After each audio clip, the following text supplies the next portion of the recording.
We are recording now, Vice Chair.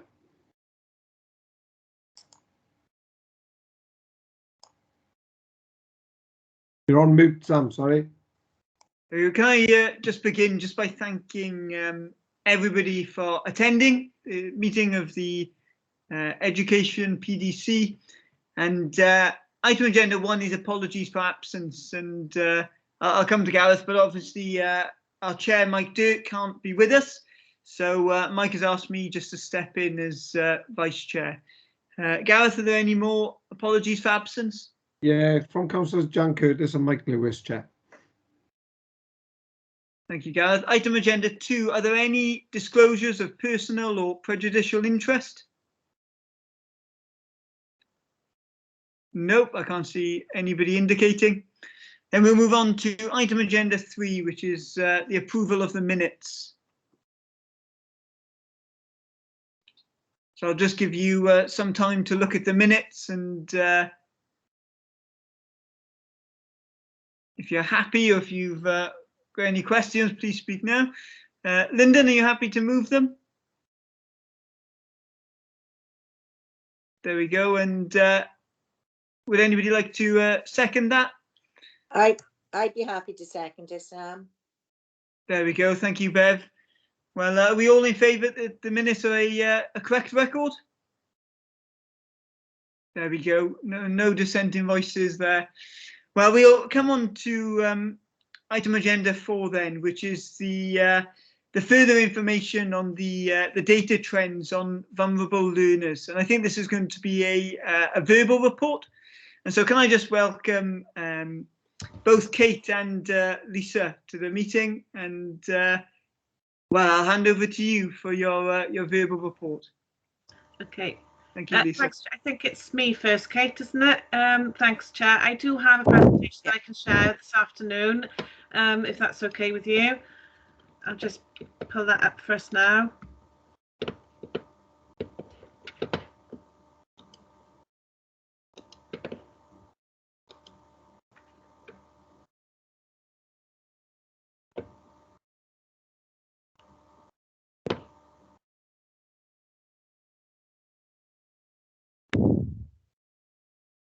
It says it's preparing.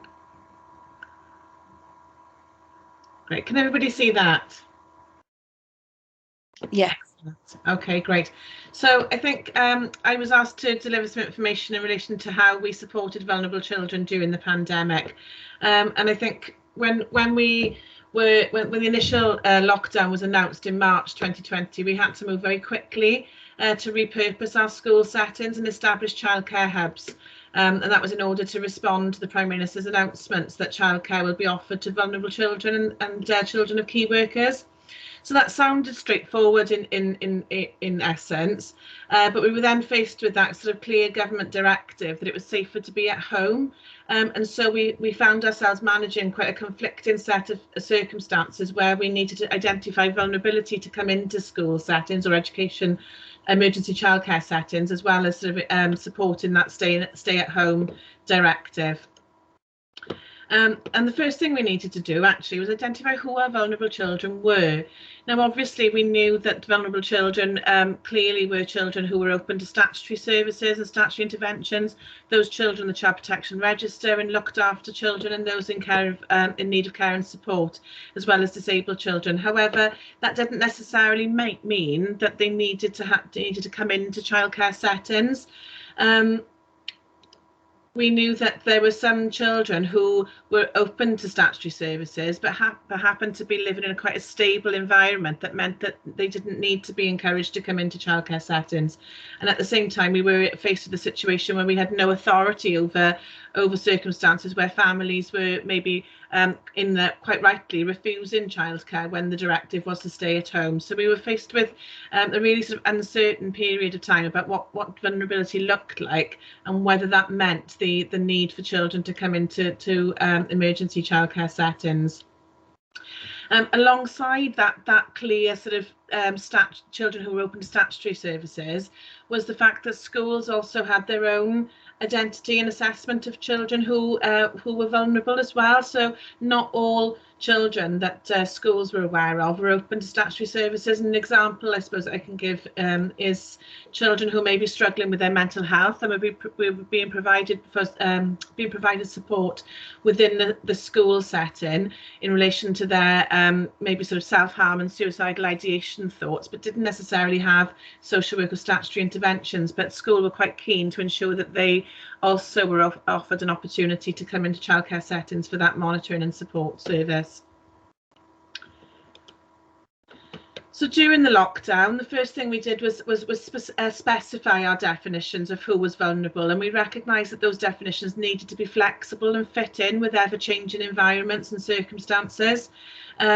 We knew that just because children were accessing statutory services, it didn't necessarily mean that they needed childcare.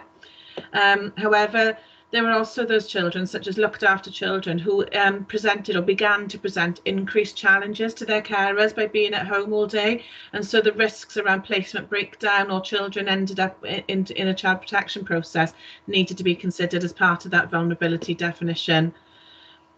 We set up emergency childcare settings and repurposed the whole all of our schools across the city. Say all of our schools, the schools were given an opportunity to repurpose themselves into hubs, and so I think we had 80 out of our 93 schools actually set up as emergency childcare settings to offer childcare to the vulnerable children and children of key workers. Whereas the definition of vulnerability was originally very narrow, social workers were able to provide us with a list of red rated children. So we began using a RAG rating status for children from a school perspective, but also from a social services perspective as well. So children on the Child Protection Register and looked after children were also given a RAG rating. So there were some amber and green rated children who didn't necessarily constitute the need for emergency childcare, whereas those very high level vulnerability children on the Child Protection Register and looked after, for example, who did need that childcare.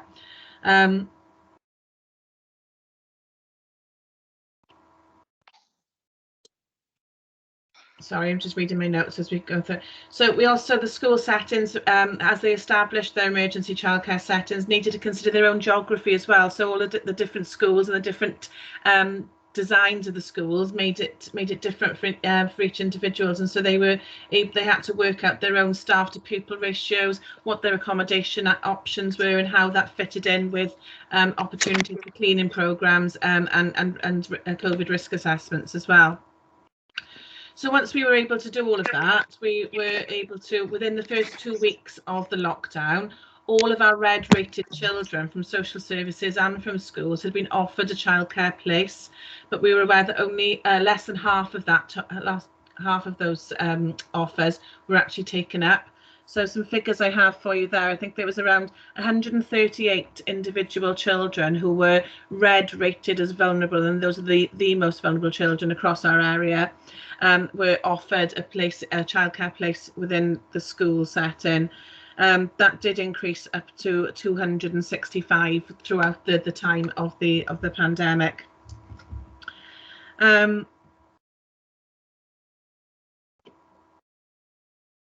The numbers, as I've said, were very low to begin with, and out of the 138 children that were identified as red, only 55 actually accepted childcare offers within Swansea area at the time. And so what schools did, or what emergency childcare settings did, was offer sessions. So it wasn't a one-size-fits-all situation. Children were, depending on their individual vulnerabilities, were offered maybe some were offered sort of morning sessions or afternoon sessions. Some were offered lunchtime sessions to ensure that they had food and they were given their lunch, and some were offered 5 days a week. Some were offered less than that, and some were offered just sort of up to one or two half days a week. We built that into a weekly monitoring report then for our strategic leads across social services and education. So both the heads of service from children's services in the local authority and the education heads of service met weekly to monitor all of the vulnerability attendance at emergency childcare settings. So The process we had was that all schools would notify myself if a child who was identified as red rated and accepted a childcare offer didn't attend, and that would be a same-day report. That same-day report then would be sent over to social services for response and coordination about how to respond to that absence from school, from childcare setting, sorry. We set up single points of contact, recognising that the difficulty, because we were all mandated to work from home, trying to access individual social workers became quite difficult, and we didn't know at that point which social workers were off sick, who was unwell, how to contact each other. So I was tasked with being the single point of contact for the education department, and I linked with an individual in the social services department, and we were in daily contact at that point, firstly highlighting where children ended up tipping into that red rating for vulnerability and therefore needing an emergency childcare place, and for those schools then who were keen to access social services social workers to escalate concerns and raising alarm for any issues that might have been needing responding to. Many of education officers' roles were repurposed, specifically the education welfare officers who took on roles to support schools in delivering free school meals, which was a really good opportunity for us then to reach out those vulnerable children who didn't necessarily meet the criteria for emergency childcare or had declined the offer for emergency childcare, and it was a really good opportunity at that point for individual professionals to have eyes on the child at that stage. We were keen, however, in terms of safeguarding and child protection, to emphasise that it was business as usual. So we were in the most unprecedented set of situations where schools had been repurposed into childcare settings. Only 2% of the whole child population or pupil population was actually coming into school, but the child protection and safeguarding process really needed to be business as usual. So if a disclosure was made from a child protection concern, or concerns had been raised, then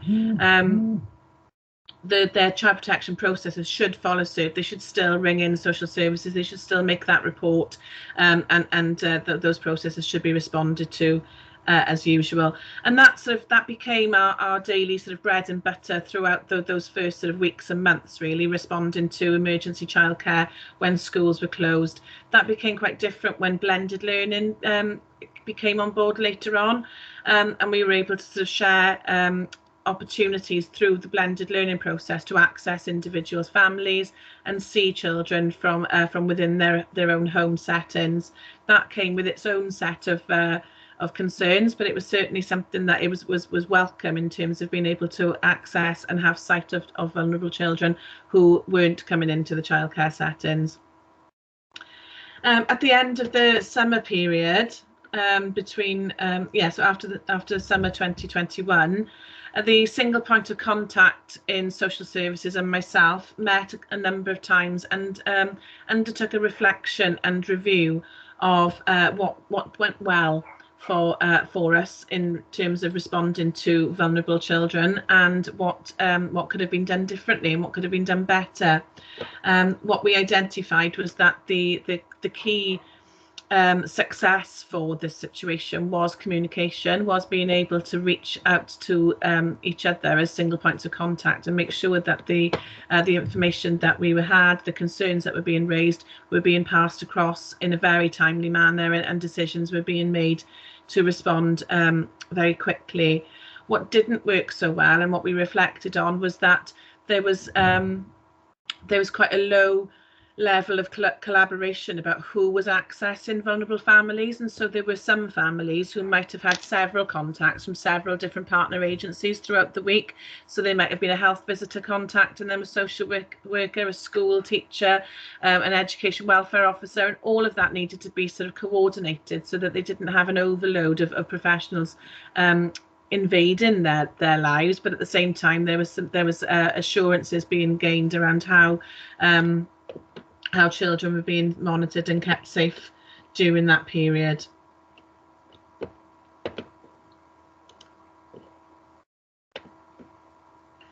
So the things that we learned from our reflections was that there were varied professional assessments of vulnerability.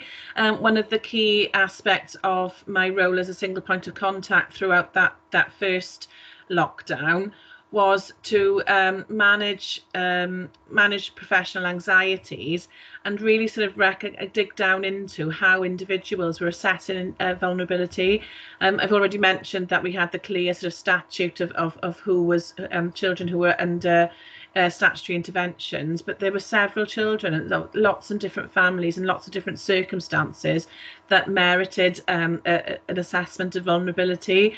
And we also started to face, as time went on, and I think families started to struggle, also faced the challenge of maybe sort of families trying to fit in a criteria of vulnerability and to try and access some respite for their own supports, really.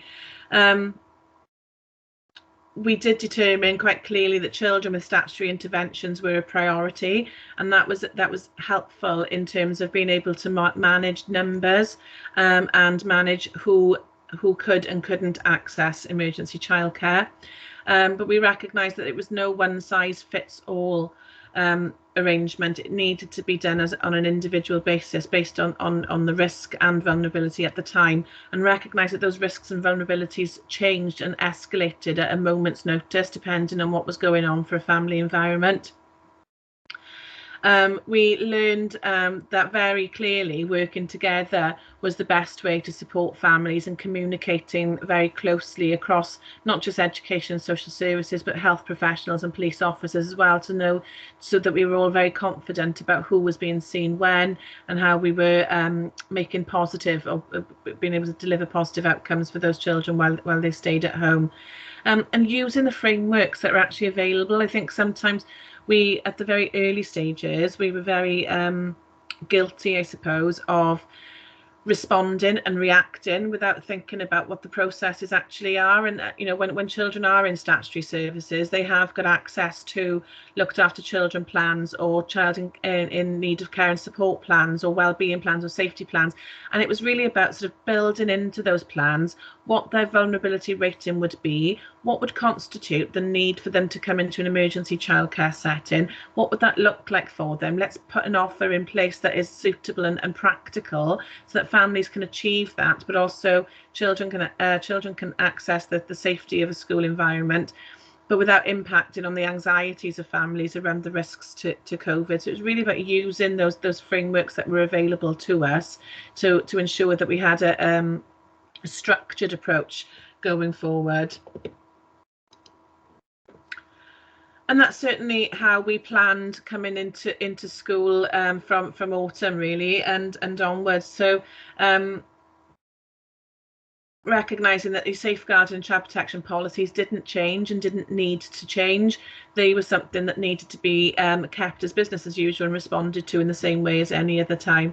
And you know, but there was some really good evidence of that being able to be followed when vulnerable children were identified and were coming into childcare settings and were able to disclose further harm within the home, and then that was able to be responded to very quickly using our embedded policies and protocols.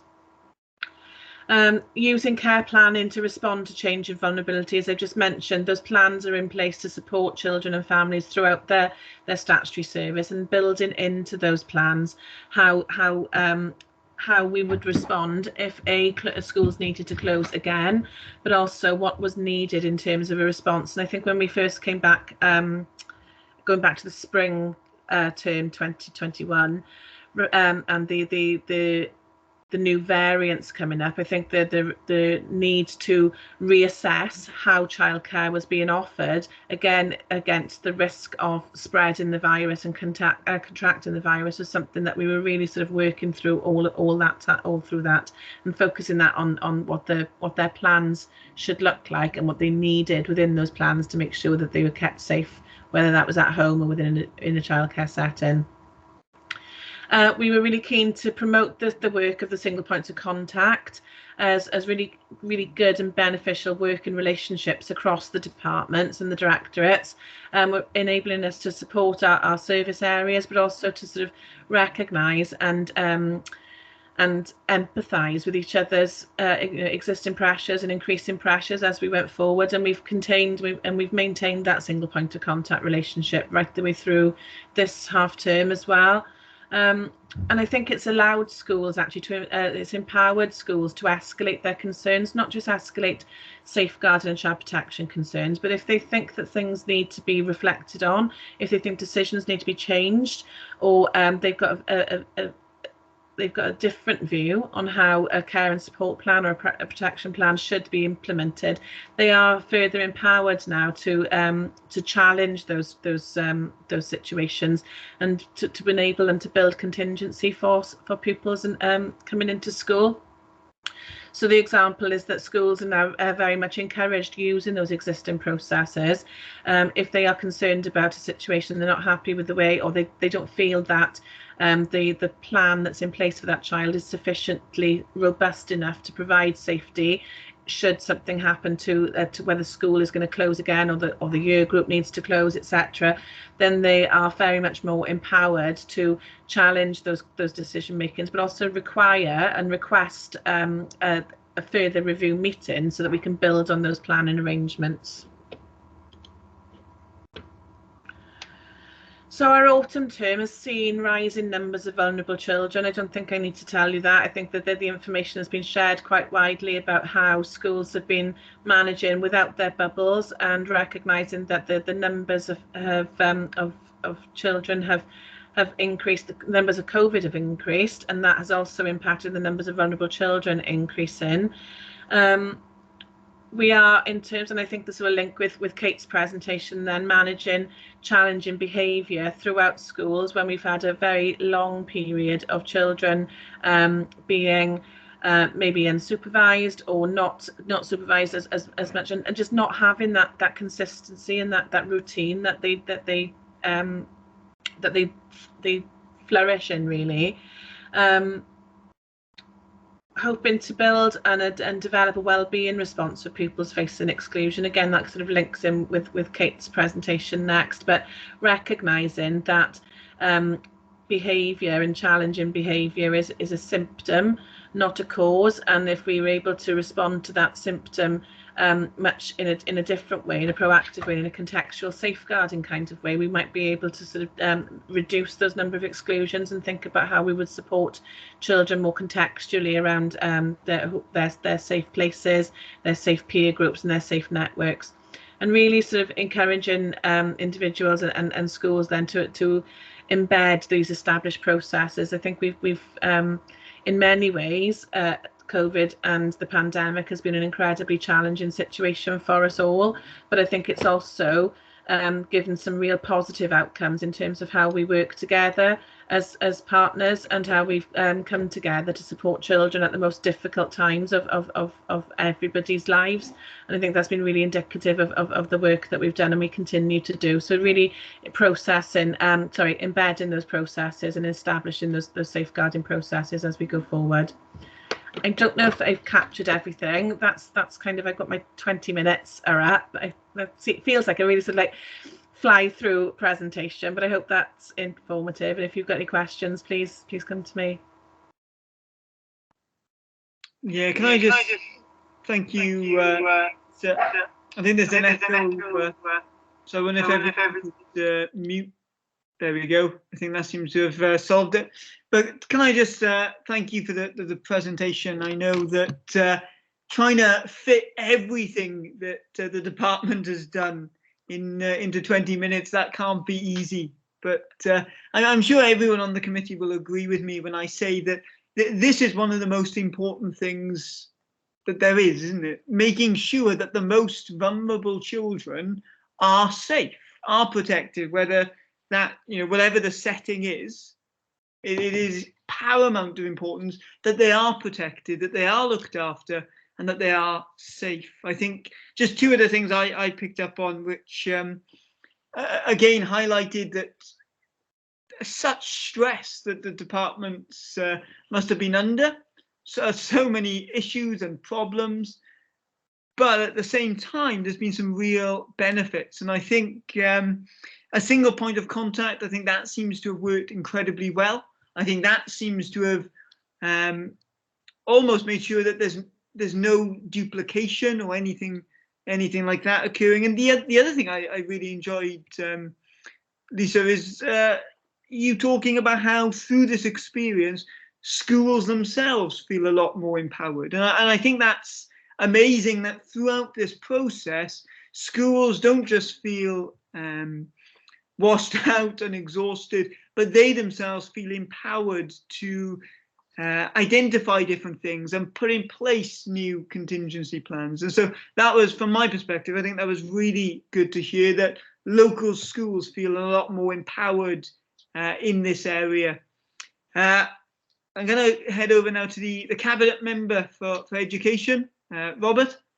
Yeah, just wanted to echo what you said about Lisa's presentation and really thank the staff for all the efforts that they made in this. We know safeguarding is a crucial responsibility for the council. It's one of the key functions, and it's something that we come back to time and time again.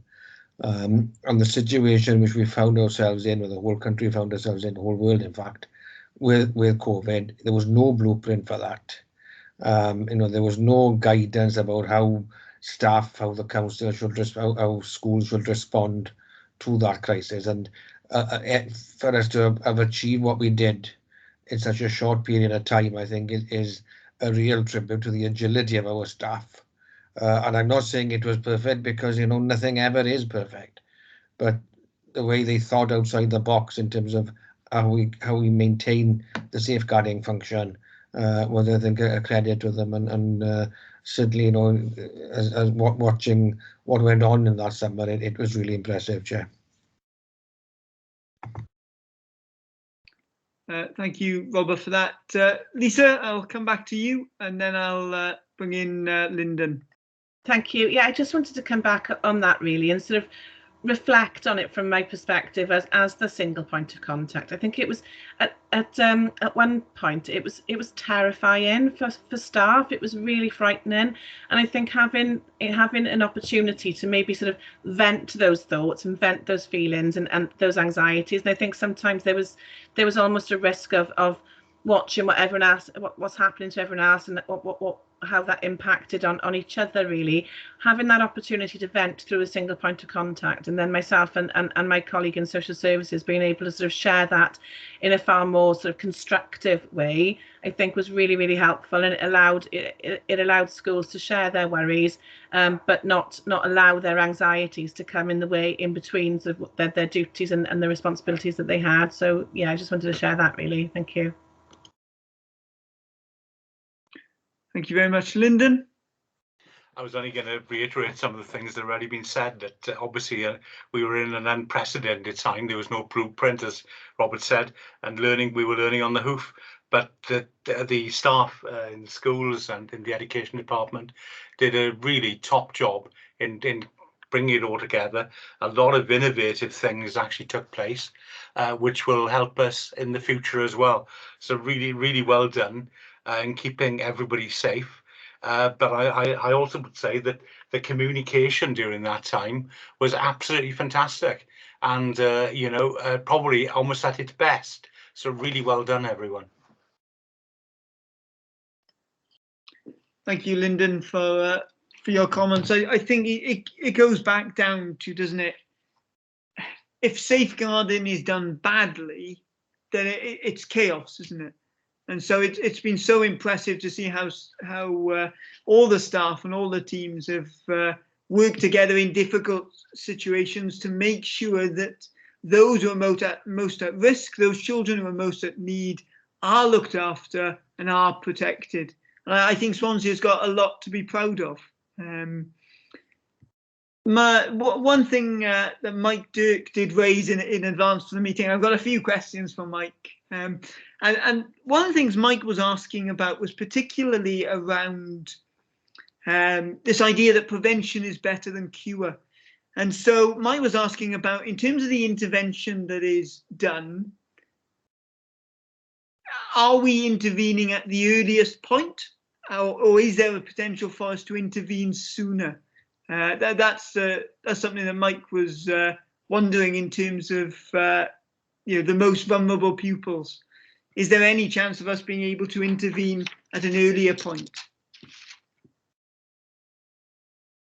Is that question for me? Oh, Kate's got her hand up. Kate, I'll come to you.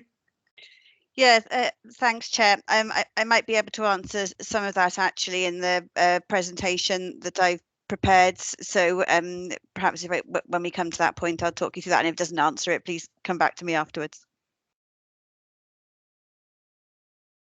There we go. Thank you, Kate. Are there any other councillors that have got any questions or comments to make at this stage? Can't see anybody indicating. So, Kate, I'll come to you if that's okay. Yes, thank you very much. Can I just ask, can you see the presentation on the screen? Am I sharing?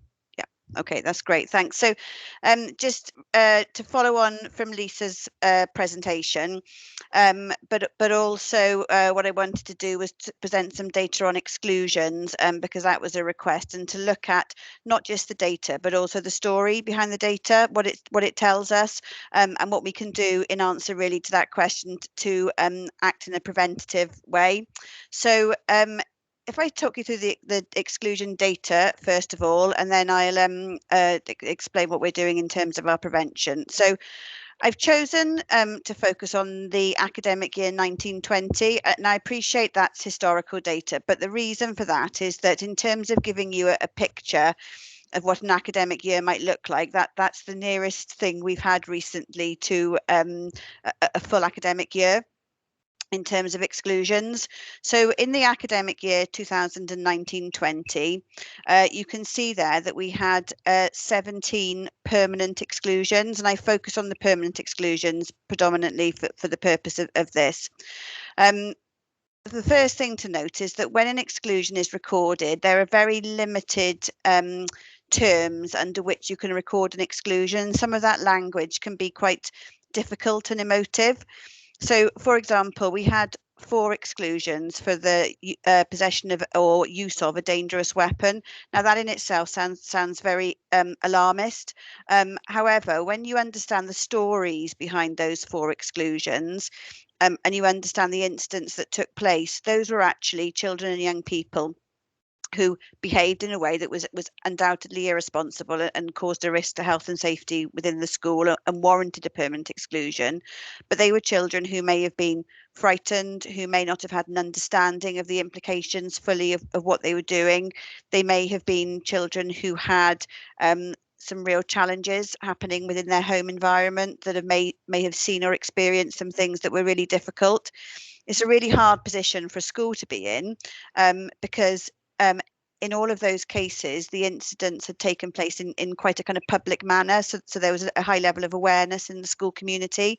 And so from a head teacher's perspective, they need to give a very clear message that it's not appropriate to have or to use an item that can be used as a weapon. But I'd like to say as well, the use of the term weapon in itself is quite alarmist. Some of these were simple household items that children had brought into school, but had just been using them really in a way that was quite difficult and challenging.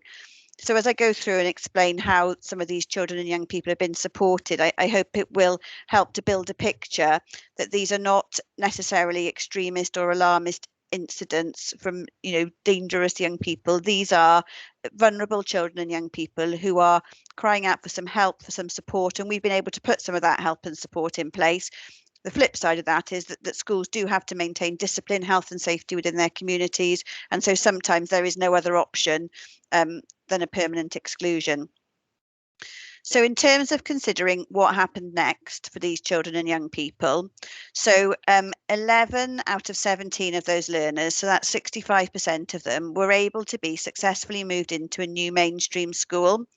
And I think, that's really important in looking at some of those instances and the reasons for the permanent exclusion. They were extreme instances, but they're not necessarily reflective of extreme individuals. They're reflective of a person at a point of crisis and a person that needs some support, some care, some guidance to help them to make a fresh start and to begin again, really, with the appropriate support wrapped around them. A further 4 out of 17, so that's 24% of those learners, were allocated places within our home tuition service. Now that would have been for one of two reasons, either as an interim measure, so perhaps where we needed to put some additional support in place to support a young person back into a mainstream environment, or where they may have been right at the very end of their education stage, so where they would be at the end of year 11 in the main. So we just needed to put some provision in place to see them through to gain their qualifications, and in the main that's why that has happened.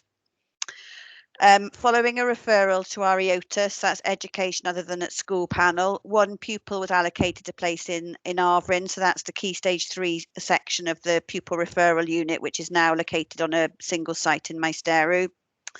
And one excluded learner was advised to apply for a full-time college place because they were actually being educated out of their statutory school age anyway, so they reached the age of 16.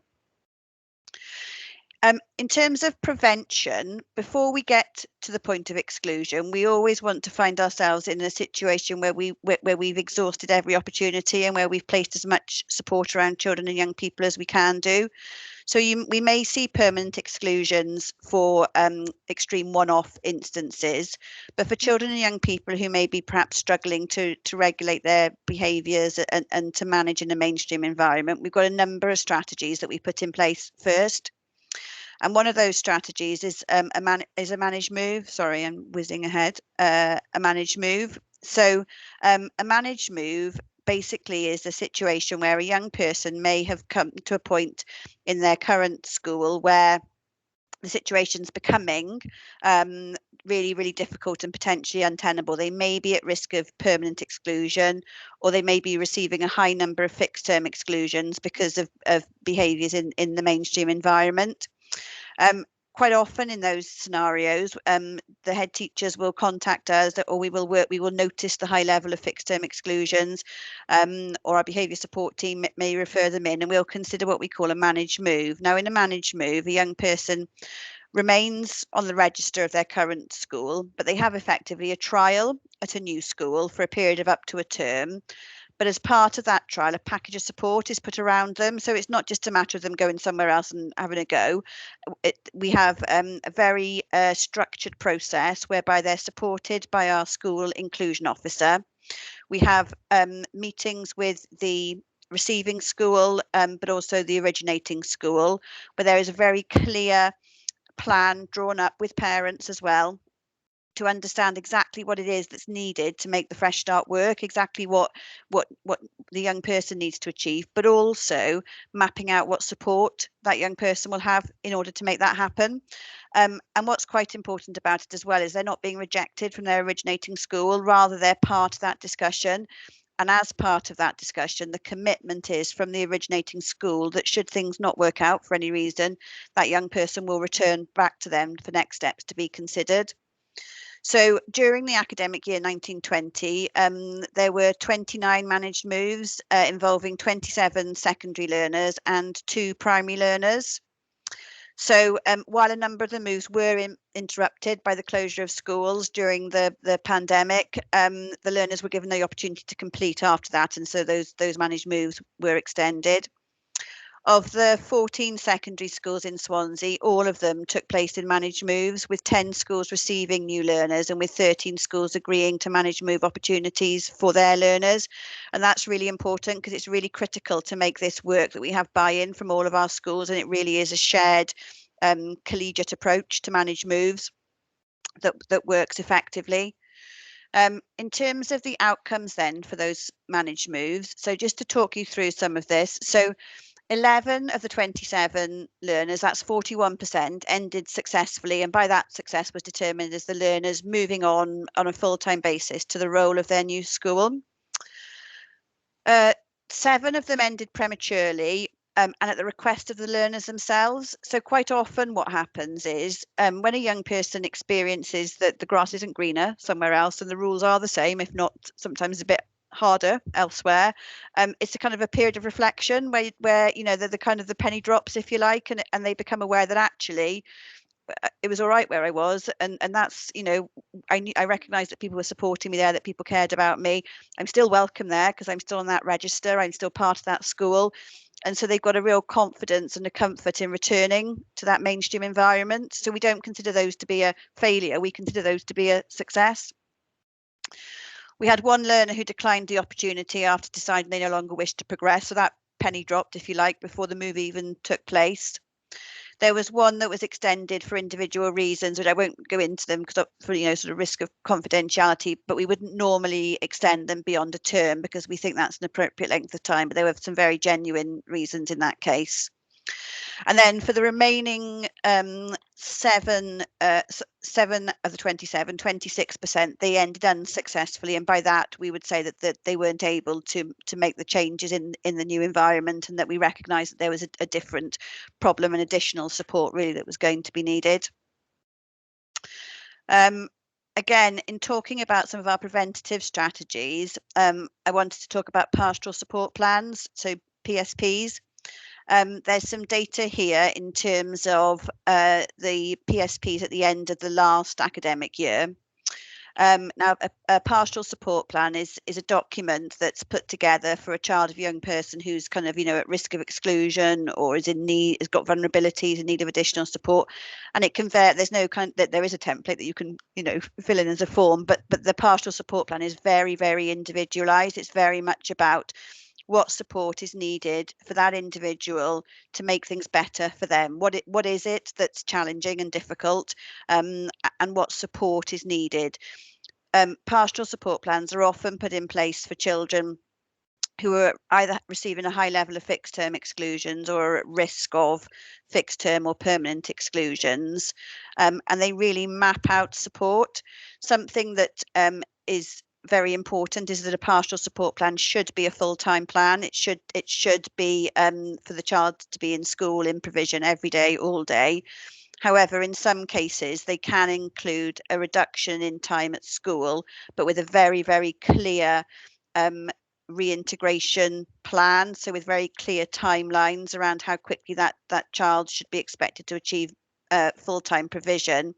And the time that they're not in school should be mapped out in terms of what's happening during that time. So it may be, for example, that they might be receiving some additional support services via our early help hubs or via education welfare, and that would form part of that pastoral support plan. So it's very clear what the package of support is for them.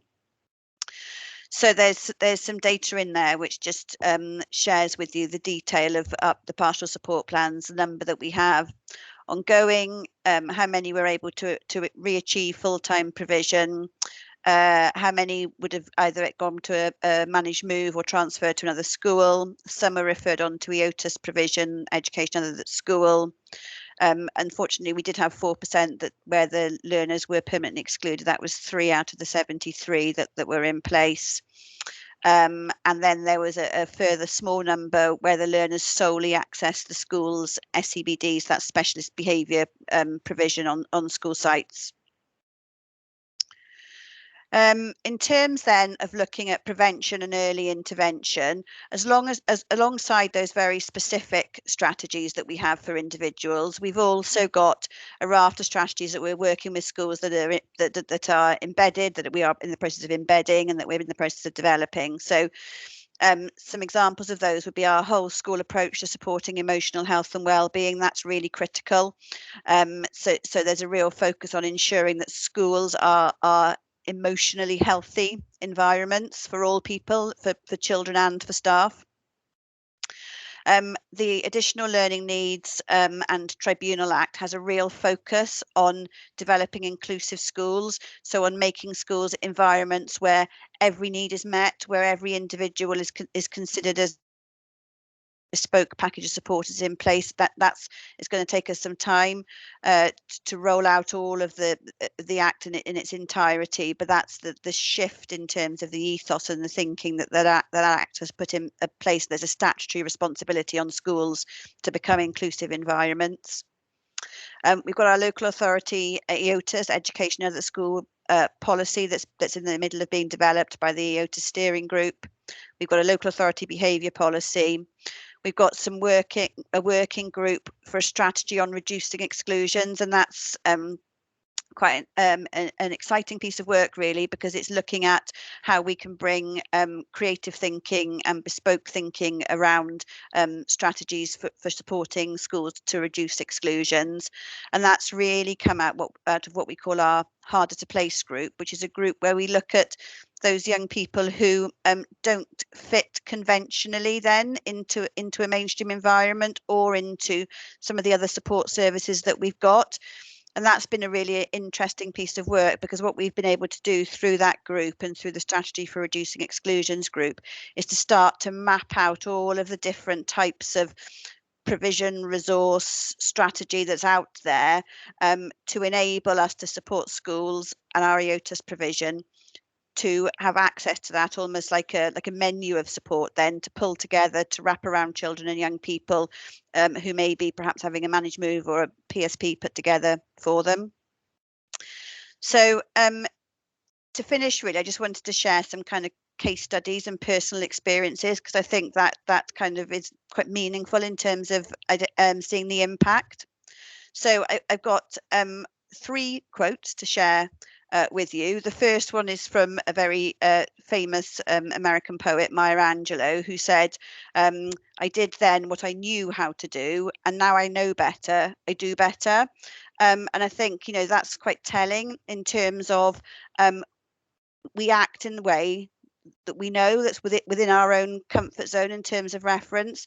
And if we take opportunities as education, as learning, as personal and self-improvement, then that's how we can help children and young people. And these 2 quotes have come direct from learners, which I think has kind of identified how when we put the right support in place, we help them to know better and then to do better. So the first quote is from a young man who wasn't permanently excluded, but was at brink of permanent exclusion from exam year, from a year 11. He was in the middle of qualifications. We worked really creatively with the school to put a package of support together for him to avoid a permanent exclusion. But really, you know, he had quite a rigorous PSP put in place and was on a kind of quite a tight rein, then I guess is the best way of describing it. He achieved a good set of qualifications in the end, went on to a vocational course and shared with his employability mentor, that the experience made him the person he is now.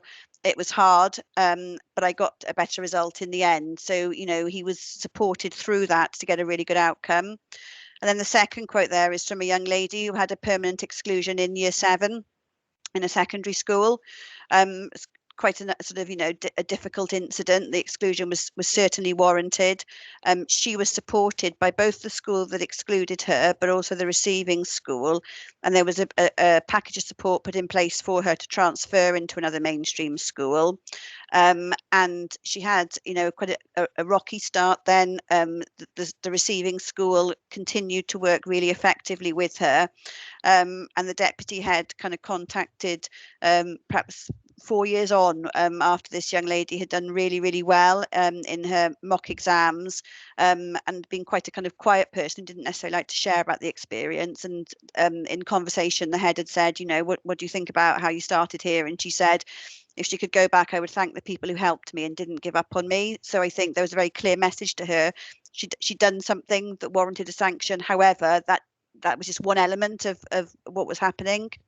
So just in terms very quickly, because I'm mindful of time, I'm going to just talk through a couple of other case studies. So we had a little lad who had 5 fixed term exclusions totaling 21 days in an academic year. He was on a PSP in his existing primary school. He was at a high risk of permanent exclusion or being referred to external provision. One of our inclusion officers worked really closely with the school to implement a managed move. There was, you know, clear communication with the parent. The parent was very much part of the decision making, part of choosing an alternative school and making sure that it was the right provision. The pupil was able to move on into that school on a managed move basis, but at the final review he was moved over on a permanent basis to the new school, where he's attending full time, doing really well, and hasn't had any fixed term exclusions since. We've had another example of a young student with a high number of fixed term exclusions, again risk of permanent exclusion. He had a 15-day fixed term exclusion following quite a difficult incident. A managed move was facilitated to an alternative mainstream school, and he's now got into his final year with no fixed term exclusions since, and that's been a 2-year period. We have implemented on a few occasions managed moves for pupils with statements of special educational need. That's been really difficult because there are some real kind of administrative complications in terms of who manages the statements, where schools are funded and allocated and so on.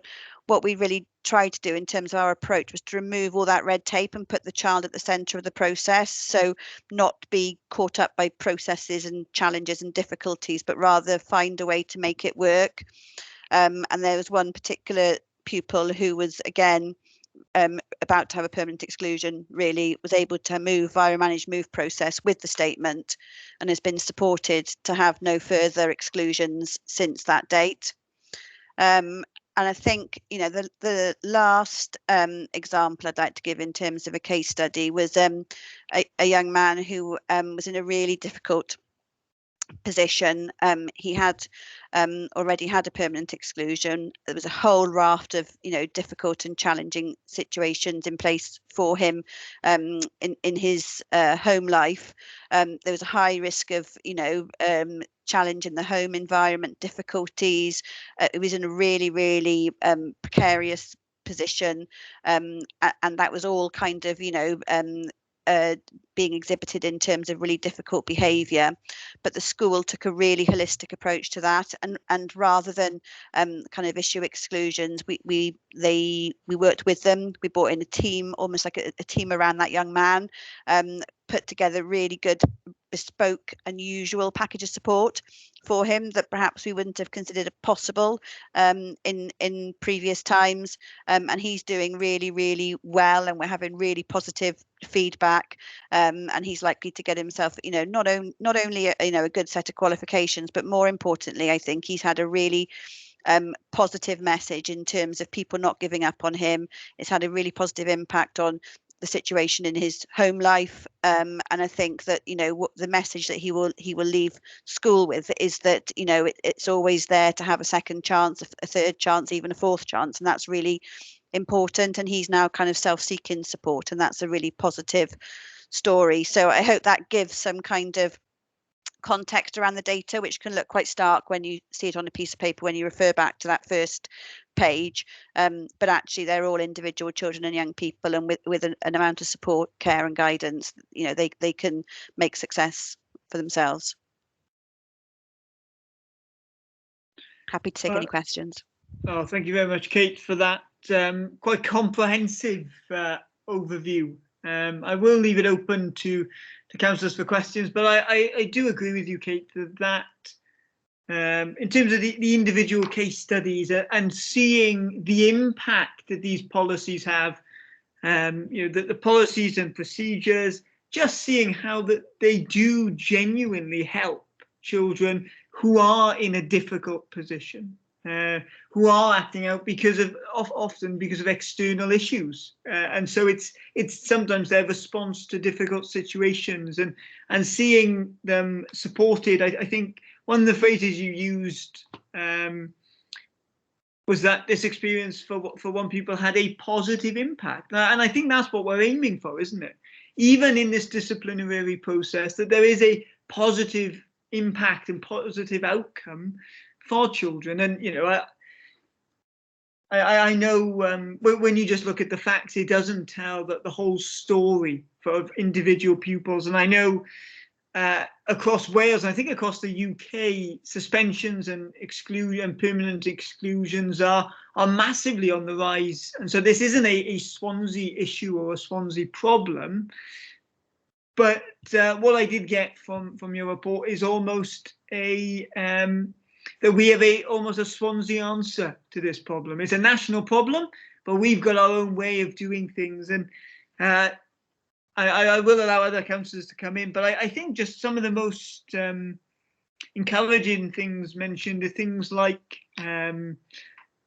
individual support package, a bespoke package. I think those types of things just highlight how every child is different, and that is the versatility, really, Kate, of what we're doing in Swansea, is that, and really all credit to your team and to the schools, that every child is viewed and looked at as an individual, and their needs are changed. And particularly with the manage move system, I think it's great.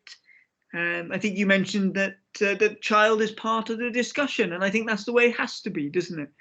And to engage with these children, it is, it's what we've committed to, isn't it, in terms of our rights-based approach. But I think that's crucial, and it's been, really enlightening. I'm sure other councillors would agree, a really enlightening experience, but also a really positive one, because we know why exclusions are in some situations a necessity.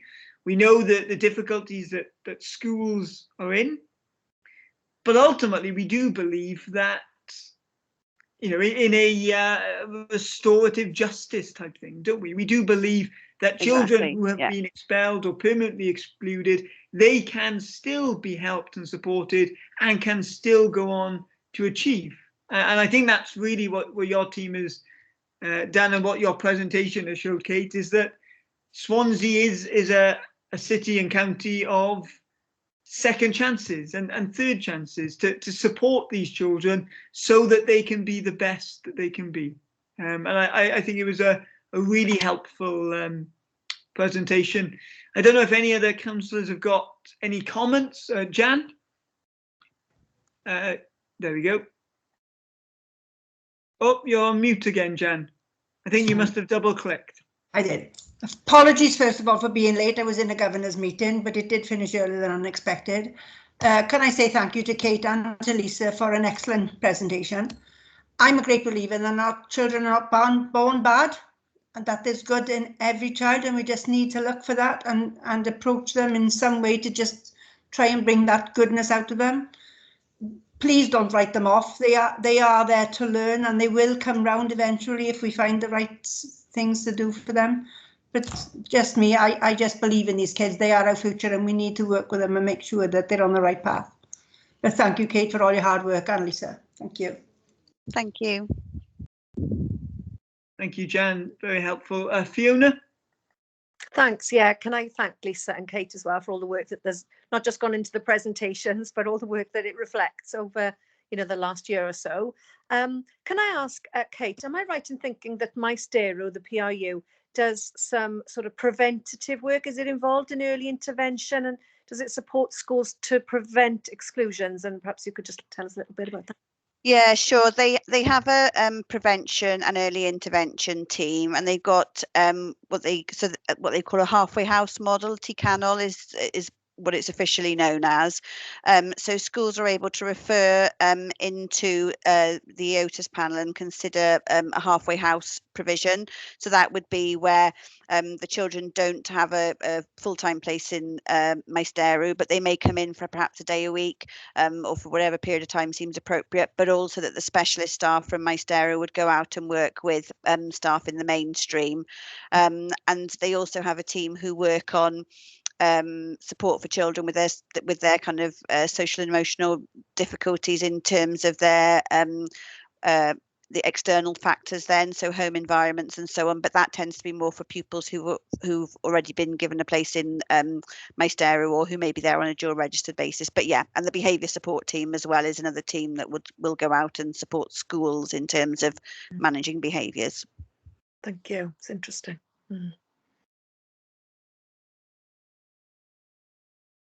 Thank you very much, Fiona. I have had some questions raised by Mike, some things he thought would be helpful. I think I'm going through the list now, and I think a lot of them you've already answered, both of you, in your presentations, which is encouraging. For example, one of the questions Mike asked was around what constitutes a dangerous weapon, and I think you've you've explained that. I think seeing that phrase can be quite alarming, but actually it could refer to any number of household appliances, I suppose, isn't it?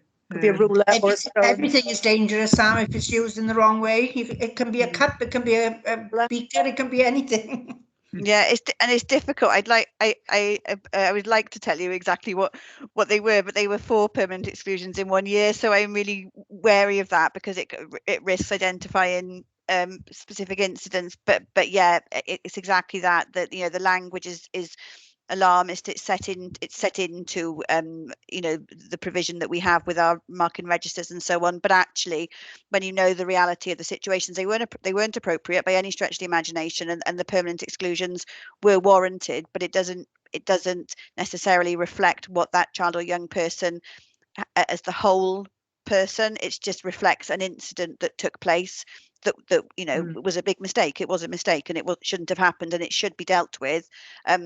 But it's only a small element of that child or young person. And another question Mike has asked, and then I'll come to the cabinet member. Mike has asked, does the behavioural support team have capacity to ensure that all teaching and non-teaching are trained in the handling of violent and aggressive behaviour? So in terms of that response, Mike just had some questions around that. Yeah, sure. That's a difficult area for us at the moment. There's a specific piece of training called MAPA, which would be around how to manage and physically restrain children and young people. My argument is always that we would, wherever possible, be putting strategies in place to prevent that from happening in the first place. There are unfortunately instances where it has to happen, and we do have training for staff in that respect. Yes, and that's delivered by our behaviour support team. Thank you. Robert Smith.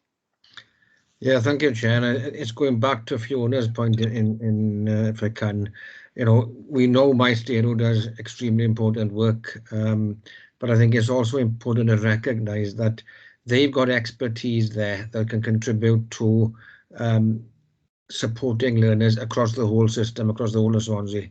And I think moving forward, that needs to be the agenda, or one of the agendas we're working on, is how we harness that expertise to prevent issues from escalating, early intervention, providing that support, so that we tap into their expertise. But it's not by no means confined to Pastoral. It's not confined there now, but I think we need to do a lot more of that, and build our way of working and build new relationships with schools. And I think that's going to be a crucial way to move forward in the next few years. Thank you, Robert. Lisa? Listen to the discussions around early intervention and prevention. I wanted to share with you a piece of work that's currently under development with the contextual safeguarding group in children's services, working a lot with a partnership, actually, not just in children's services, whereby we're developing an offer for schools, for all Year 9 groups, recognising that Year 9s are the sort of the key group, the key age group, really, where their decisions start they start making their own kind of individual independent decisions around extra-familial harm, contextual safeguarding, and building on something that happened in one of our comprehensive schools last year, and giving a universal offer to schools for agencies, third sector organisations, to come in and work with children around the risks of antisocial behaviour, weapon carrying, violence and aggression, youth violence, and really and that preventative work, recognising the impact of what that means for them as children as they move forward through their careers and their education development. So it's still in its infancy in terms of development, but we're building a package where we hope to be able to get into schools and offer that advice and support and guidance for children at that preventative level as well. So it's quite an exciting, innovative piece of work, hopefully, that we'll be able to roll out soon. Yeah, that sounds really exciting, Lisa. I can't see any other questions from councillors, so I'll just raise this. Something else Mike has submitted, and I think it's probably something good to think about and to end on, is not just the role of the schools and the councils and things like that, but Mike has also asked, is there any opportunity to expand the role of parents and communities to keep children in school? And so that's not really an area we've touched upon, but I think that's a really important thing to think about, is that role of greater engagement of parents and communities. I think, yeah, you're absolutely right, Sam. If I can just come in, and I think, Kate, ALNet Act, and that includes, as part of the process and the decision-making process, it includes looking wider than what the school can do. It looks at what the young person can do, child or young person, the family, and the community and other agencies. So, as you said, as that rolls out, we will evolve into, I think, looking a bit more widely, including the family as valuable, and what, you know, looking at empowering them, as well as what is there out in the community that they can do. I think maybe perhaps, you know, you were going to mention that as well, but it's a really good point, Sam and Mike. Yeah. Kate, thank you for your... Yeah, no, thank you, Councillor Gordon. That exactly is right. You know, we need to look at how we develop that work in relation to the Additional Learning Needs Act. And I think the other bit of work that we're really quite excited about is the harder to place agenda, because we're starting to map out all of those kind of external to school sources of support that can be really beneficial for children and young people, and engagement with families really, really crucial. And you know, we've seen that family engagement in the managed move process, for example, is really, really key when both schools, the parents and the child all work together to draw up a joint plan and all have ownership and understanding of it. There's a lot more potential for success then. Lisa? And just adding to that, really, and back to the contextual safeguarding approach that we are building and developing in Swansea. So it focuses on extrafamilial harm. So that's harm and risk outside of the home. So engaging the parents and how we can respond to that is really key. But also bringing in you know, the external partners in the community, like you were mentioning, shopkeepers, cafe owners, those community businesses that actually see young people coming through the day, and just engaging them and understanding and empowering them to report in and support the individuals as well. So there's a lot going on, I think, from a contextual safeguarding perspective that includes communities and parents. Thank you very much, both. And I think it's quite an exciting area, really, isn't it, to see what we can do. But I can't see any other councillors indicating. So can I just thank both Kate and Lisa for coming and bringing these reports. And you know, I think one councillor mentioned earlier, but it's not just thank you for this hour that we've had you today, but it's thank you for all of the hours, day in, day out, that you and your team and the schools have been providing, because as we have seen, this work does have real and tangible impacts on children across Swansea. And so it's been, I'm sure other councillors would agree with me, it's been a really encouraging thing to see what Swansea is doing. And so can I just thank you both for your reports, and it's some really good work. Thank you both. Thank you. Thanks. The last item on the agenda is the work plan for 2021/2022. You can see it there. I don't know if anybody's got anything to add to that. So I think the next meeting will be on the 17th of November, and that will be the attendance information from head teachers. And I think those schools are from Pendrahavard and Dillon Thomas, from memory. So I'm sure it'll be another productive meeting next time. But if nobody's got anything else to add, can I just thank you for your attendance and participation. And again, I think we've had a really constructive meeting. So thank you all. I'll declare the meeting closed. Thank you. Thanks, Sam. Thank you, Sam.